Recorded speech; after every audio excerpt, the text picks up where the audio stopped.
Shalom, saludos, bendiciones familia. El día de hoy quiero compartirles acerca de la Parashá y la Haftará. Y quiero iniciar, en este caso es Be'alotejá.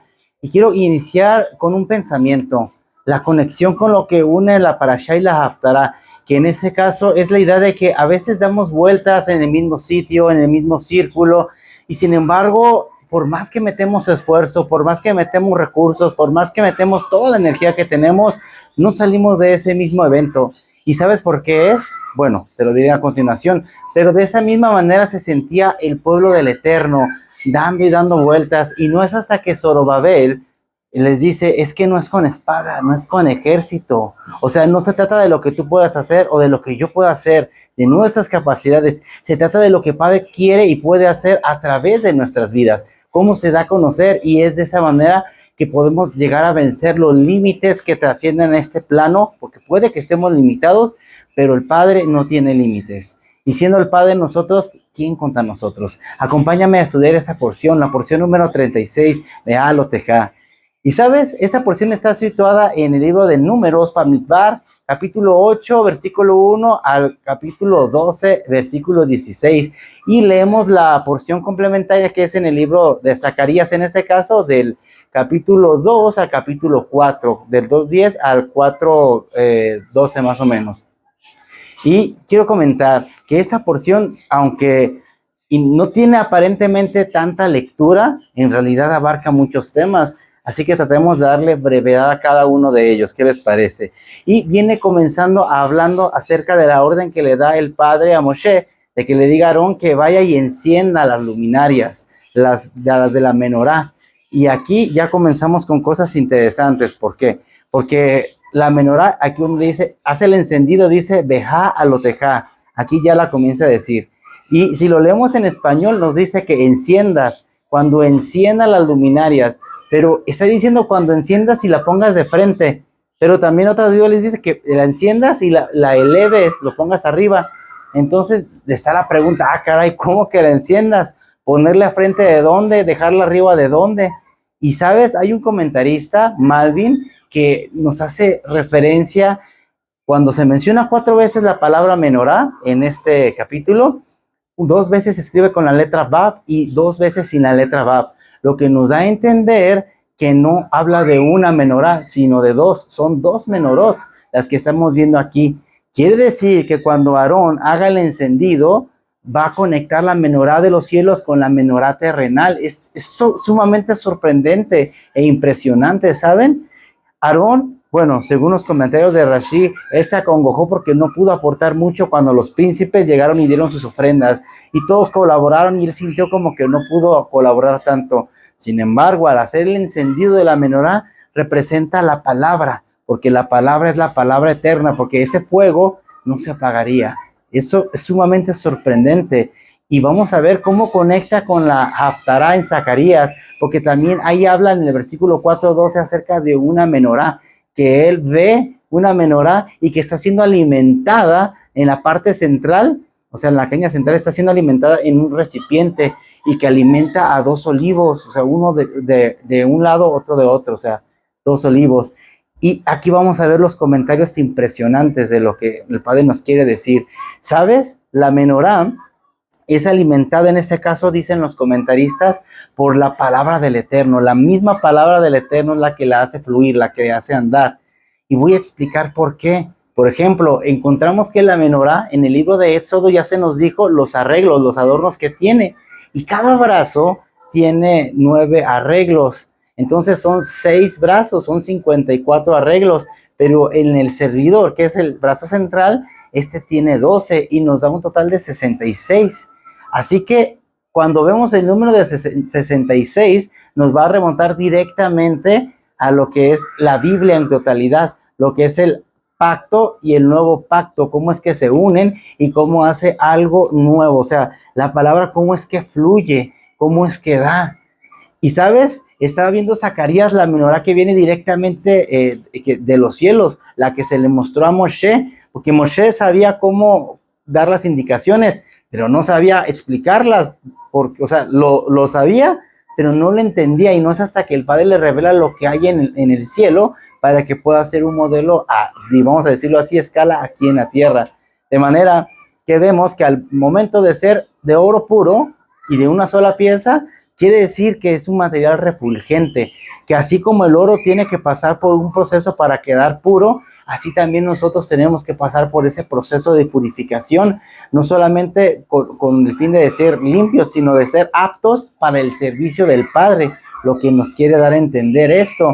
Y al ser de una sola pieza, está hablando de la unidad, del ejad, del ser uno. Así el Padre dice, o sea, Yeshua expresa, Padre, o sea, así como tú y yo somos uno, pues que también aquellos que han creído en mi nombre también sea uno con nosotros.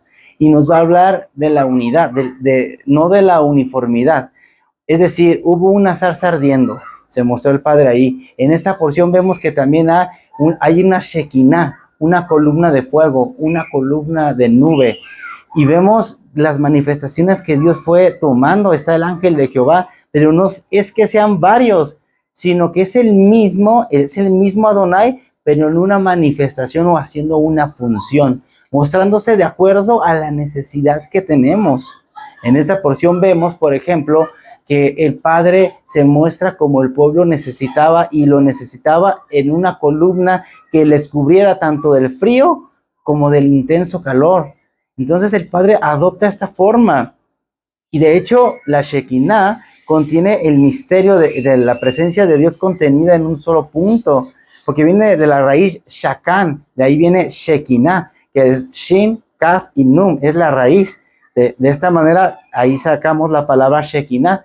Es al igual que la comparte la palabra Mishkan, que es habitación, pero más específicamente es una manera de asombro de decir, ¿qué habitación? Entonces vemos que la presencia de Dios puede manifestarse o puede reposar en un solo punto, pero no es un punto a la y se va, sino que tiene que ser dedicado y apartado.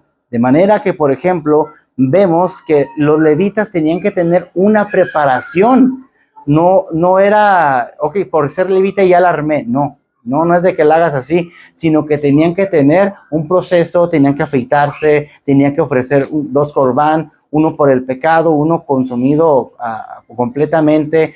Tenían también que hacer tevilá, tenían que alistarse de esa manera, y su servicio constaba de los 25 a los 50 años. Y los sabios apuntan a que es la edad donde el hombre tiene su mayor vigor, su mayor fuerza. Ahora sí que tiene toda la pasión ahí, tiene toda la energía en ese punto. Y esto me recuerda cuando le dijeron a Yeshua, pero ¿cuál es el más grande mandamiento? Y Yeshua dice, luego empieza a recitar de Deuteronomio 6:4, dice, Shema Israel, Adonai Eloheinu, Adonai Echad. Escucha Israel, el Señor nuestro Dios, el Señor uno es. Y vemos cómo conecta con la menorá todo esto, hablando de la unidad, hablando de escuchar, que tiene que ver con la palabra. Entonces tiene que ver con todo esto, pero no se queda ahí, sino que sigue diciendo, o sea, y amarás al Señor, ¿con qué? Con todo tu corazón, con toda tu alma, con todas tus fuerzas, con todo tu ser, con todo lo que eres, todos tus recursos. Entonces vemos que está diciendo algo impresionante, o sea, con todo lo que tienes. Y así los levitas tenían que ser dedicados y consagrados tan solo para participar en el servicio, porque ya no podían hacer lo mismo que sus hermanos, como los gersonitas, los coatitas, los meraritas, que tenían funciones específicas, sino que ellos iban a ayudar en la guardia, en el servicio. De hecho, los levitas compartían la Torá, compartían la palabra a sus hermanos, porque el pueblo se abocaba en lo material, se preparaba para la guerra, se preparaba en todo lo que tenían que hacer, pero los levitas les daban la parte espiritual. Y así también como los levitas eran consagrados para dedicarse al servicio del Eterno, así también el Padre a nosotros nos llama como unos sacerdotes de nuestro hogar, que nos levantemos y que empecemos a compartir de su palabra, pero iniciando principalmente en nuestro hogar, porque no queremos ser como aquellas personas que dicen, candirle a la calle, oscuridad en su casa. Qué triste es ver esto, alguien que lleva una doble vida, que tiene una doble moral, porque no ha entendido cuál es su posición en el Eterno. Y el Padre nos llama a seguir y avanzar más adelante y entonces nos constituye. Porque mira, la palabra de Dios dice en el Salmo 119 que su palabra es lámpara a mis pies y lumbrera a mi camino. Y en un lugar oscuro, en un lugar sinuoso, en un lugar donde no sabes bien cómo está el camino, si no ves nada, obviamente te vas a caer, te vas a perder, vas a salir del camino y puedes salir al peligro. De la misma manera, la palabra de Dios nos ilumina para ver dónde estamos y irnos por el mejor camino, que es el camino del eterno, el camino que nos ha trazado a ti y a mí. Entonces vemos cómo su palabra empieza a tomar forma, cómo el mirar a la menorá, por ejemplo, nos va a apuntar a ver a Yeshua, porque cuando vemos que, ahora sí que Yohanan, que es Juan quien recibe el Apocalipsis, la revelación, está viendo también, ve a una menorá. Y entonces él se alegra porque ve al Mesías al centro. Y esto quiere decir que al momento de ver a Yeshua, estamos viendo su palabra, porque Yeshua es la Torah viviente. Y también nosotros somos esas menorot, esas menorás, para poder alumbrar, no solamente un camino y no solamente un momento, como era el caso de los levitas, que era un cierto tiempo, sino que va a ser todo el proceso de nuestra vida. Y en ese proceso vamos a tener que pasar diversas pruebas, diversas dificultades, pero eso nos va a pulir para sacar más brillo y ser ahora sí que está refulgentemente en lo necesario. Y cada vez va a ser más y más, porque la instrucción nos va a llenar de guía. Así como la Shekinah se movía en algún punto, el pueblo también le seguía.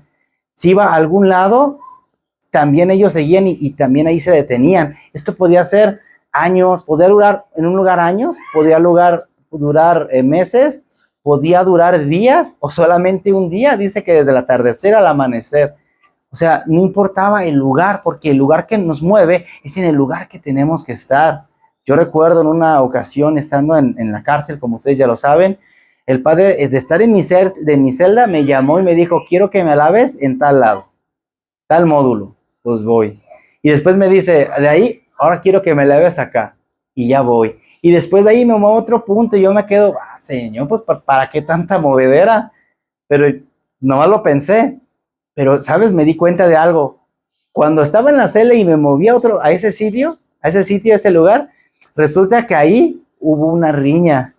Pues un compañero se alocó y empezó a amedrentar a los demás y los otros quisieron someterlo, pero no pudieron. Y uno que me acaba con todos, y aunque estaban altos y fuertes, ¿no? A todos ahora sí que me los noqueó. No pudieron con él. O sea que si hubiera estado ahí, me hubiera tocado a mí también. Después, al sitio que me movió, que hubo unos navajazos, porque cuando después de ahí me movió a otro lado, eso fue lo que pasó. Y así en cada lugar que estuve, algo pasó y el Eterno me libró del peligro. Y yo me di cuenta que es como esa presencia que iba adelante, esa nube que iba quitando todo el peligro y te decía, hey, es para acá, es como el GPS. El GPS te dice cuál es la mejor ruta, por dónde tienes que llegar. Y en alguna ocasión cuando vi al navegador, el GPS decía, pues mira, mejor me voy por acá, está mejor. ¿Y qué crees? Por no hacer caso a una calle y darle, según yo, más directo, que me tardo 1 hora en el tráfico, en unas cuadras nada más, por no hacerle caso. Y así es el Padre. El pueblo tenía que seguir una ruta, tenía que seguir una condición, las leyes, los mandamientos, pero tenía que ser en manera de gratitud. Y por no hacerlo de esta manera, pues obviamente que se extendió el tiempo de unos días a unos años. Y esto es muy, muy triste. Entonces en esta porción vamos viendo cómo el Padre quiere que nosotros vayamos avanzando, vayamos caminando, pero vayamos evolucionando en el proceso. O sea, aumentando nuestro sentido de gratitud, aumentando nuestro sentido de entrega, de pasión, para que seamos ese alumbrar, no en un sitio, no en un lugar, sino en todo lugar donde nosotros nos encontremos. Que alcance ahora sí que al perdido, al caído, y le mostremos la luz de Yeshua, la que ha puesto en nosotros, a quien miramos y a quien nos dedicamos. Pero pues vemos que tiene que ser de una manera específica, no puede ser a la manera que pensamos, a nuestra manera, sino es a la manera de Dios. Por eso el Padre nos pone distintas leyes, distintos mandamientos, o sea, distintas mitzvot o leyes, vamos, para que nosotros no erremos del camino, o mejor dicho, para que no hagamos transgresión de la ley, transgresión de la palabra, porque eso en definitiva va a traer dolor. Luego también el Padre en esta porción instituye el segundo Pesach, el Pesach Sheni, donde aquellas personas que se encontraban en contacto con un cadáver, pues eran ritualmente impuras y no podían celebrarlo. Esto era el día 14 del primer mes, pero como no pudieron, el Padre le dice a Moshe, oye, pues vamos a hacerlo otra vez. Era el segundo Pesach, que se celebraba el segundo mes en el día 14, pero era bajo las mismas condiciones, y vemos, tenían que, ahora sí que participar de las hierbas amargas, tenían que guardarse de la levadura, tenían que hacer todo, también tenían que en el momento del ceder, pues tenían que hacer esa remembranza de por qué se celebra Pesach y qué es lo que viene a nuestras vidas, pero principalmente es la luz de Yeshua, pero en este caso se manifiesta Adonai con una obra maravillosa y lo saca de la mano de su enemigo o de sus enemigos en Egipto. Algo sumamente sorprendente, y les dice que lo instituyan, que lo hagan, y quien no lo haga, porque puede haber unos que ni viajaron y estaban puros, pero no quisieron. Entonces, ¿qué dice el Padre? Córtalos. O sea, apártalos de aquí. ¿Por qué? Porque no están obedeciendo, no están siguiendo las normas. Todo tiene un porqué, todo tiene un para qué. O sea, hay cosas que el Padre nos llama en esto. Sin embargo, también vemos que el Padre, al momento de posar la Shekinah en el cofre, pues se mostraba, o sea, como una columna de nube por el día y como una columna de fuego por las noches. Y vemos cómo Moshe dice, o sea, Señor, no te vayas. Ruega por la presencia, dice, levántate que tus enemigos estén bajo tus pies. O sea, no te vayas, vuelve, vuelve. Y cómo ruega por la presencia del Señor para que Él venga, para que el Padre se siga manifestando. Y es que muchas veces podemos tener adversidades, pero vamos a decir, Señor, vuelve, Señor, ven. Creo que